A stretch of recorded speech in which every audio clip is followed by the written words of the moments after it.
আমরা পশ্চিমবঙ্গের লক্ষ লক্ষ অস্থায়ী চুক্তিভিত্তিক কর্মচারীরা বর্তমান মাননীয় মুখ্যমন্ত্রীকে মনে করিয়ে দিতে চাই 2026 সালের ফেব্রুয়ারি মাসে তৎকালীন তৃণমূল সরকার যে বাজেট পেশ করেছিল সেই বাজেটের বিরোধিতা করে তৎকালীন বিরোধী দলনেতা পশ্চিমবঙ্গের অস্থায়ী চুক্তিভিত্তিক কর্মীদের জন্য যা বলেছিলেন এবং কন্ট্রাকচুয়াল লোকেরা শুধুমাত্র আশা আইসিডিএস সিভিক ভলেন্টিয়ার নয়, ডাটা এন্ট্রি অপারেটর থেকে ভিলেজ রিসোর্স পার্সন থেকে নানা ধরনের যারা কন্ট্রাকচুয়াল রয়েছে, থার্ড পার্টি কন্ট্রাকচুয়াল,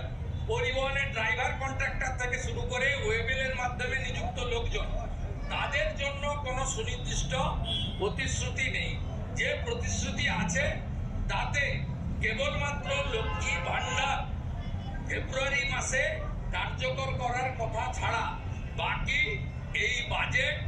কার্যত আমরা বলতে পারি এই বাজেট দিশাহীন এবং একটি মিথ্যা দলিল। আমরা দৃঢ়ভাবে